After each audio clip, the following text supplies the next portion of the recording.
The S&P 500 has long been the diversified benchmark, but as tech begins to make up a larger weighting of the index, how are investors able to remain diversified? Let's bring in Jeff Evans of TD Asset Management to talk about that. And also talking about this on the back of another conversation, talking about SpaceX, where you could be getting even more concentration on the side of things. So I'm talking about what's coming ahead. Let's bring up a chart that you brought in, and you've got a chart here showing about the IT sector weight within the S&P 500.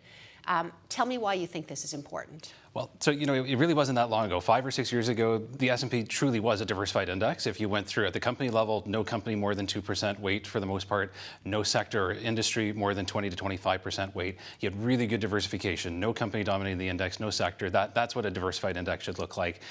Fast forward to today, we have a lot of 3, 4, 5% companies in the index today, much more company concentration than we had, but also now this huge IT concentration, where that is now 37% of the index in a single sector. And that even masks what's truly going on under the hood, because there's 5 or 6 companies that are not included in that. Amazon and Tesla are actually considered consumer discretionary stocks. Which they're not, but they're yes, not, and they certainly don't trade that way. But for whatever reasons, that's the way they've been decided to be classified. Google and Meta, communication services stocks. So if you add those back in, you're at 50% weight in the index in the IT sector is kind of the true exposure. And then of course you go into all these other stocks that are now trading a lot more like tech stocks, even though they're maybe a gas pipeline or a utility stock. The energy play side, yeah. Exactly. So the true exposure to IT and AI has become enormous relative to what it is in the past. And there's a couple of different schools of thought on this one. One is, if you go back to Business School 101, the first thing they tell you is markets are pretty efficient. Maybe not perfectly, because we wouldn't be here talking, but reasonably efficient. And all the investors out there buying and selling and having different ideas, it kind of pushes stocks to kind of the valuations that they should be.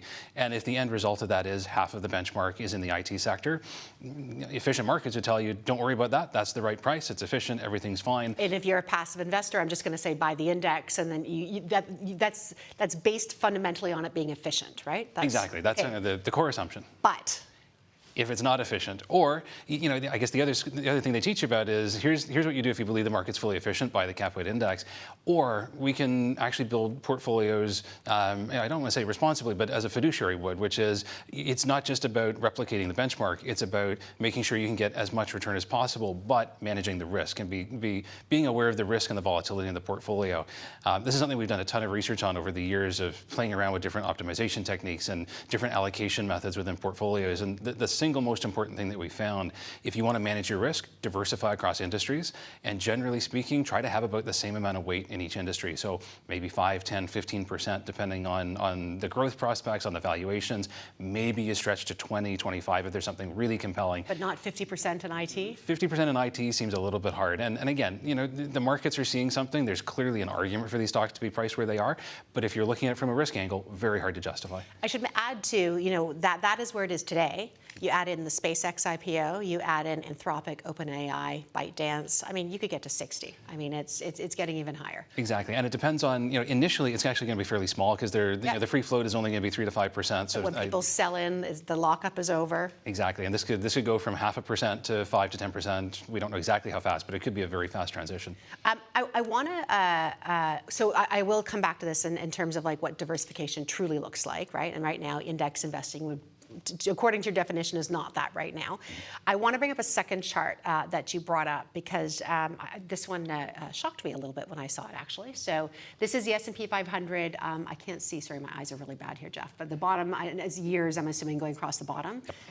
The yellow line is GDP, green line is earnings, and wow. Huge disconnect. Yeah. So what's a great disconnect, I think, for people who are in the markets right now. But tell me, are you concerned this is going to revert back to a mean? Well, so here's the theory. Over time, GDP is everything the economy produces. If it produces it, somebody's earning it. So that is the pool of earnings that are available. And that has to be split between companies, individuals. There's a few other things where you can divide that up. But that's kind of the rough breakdown.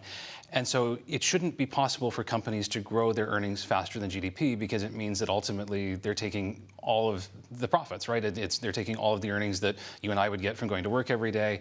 There's a little bit of that going on. It's potentially going to get worse with AI if companies can extract even more from labor.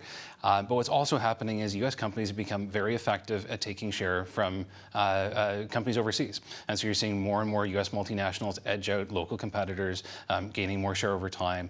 And then, of course, really the big story here is you've also had the tech sector create entirely new markets that didn't exist 5 to 10 years ago. So the first two, I'd say, are zero sum. The last one is net new. Right? Exactly, net new. But we'll see where it goes because from a competitive perspective, do you want your LLMs to be owned by Google and Microsoft and OpenAI and domiciled in the U.S., or does Europe want some of these domestic? And Canada's already making inroads on sovereign AI. You're seeing a push in Europe. The question is, do you actually have companies that can deliver on that? Do they have the resources, the scale?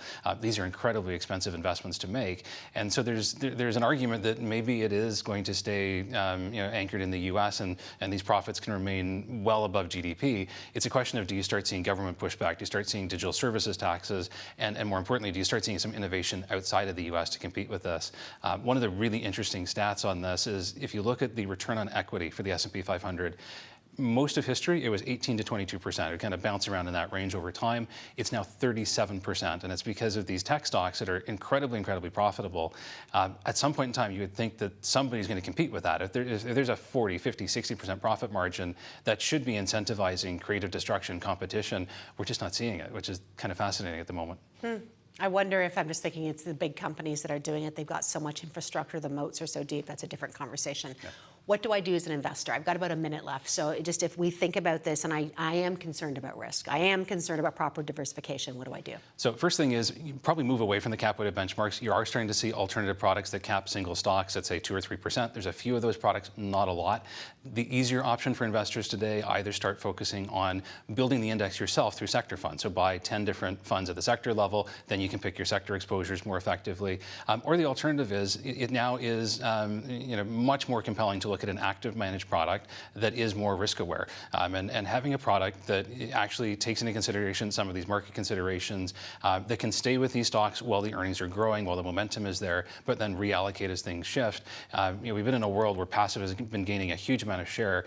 Maybe this is a tipping point. So I think it's an interesting question for investors to look at. What type of funds are you buying? And spend a lot more time on the structure. What is sector allocation? What's the risk management techniques behind these portfolios? Can I ask, I've got 15 seconds. What is one thing you're really paying attention over the next few weeks?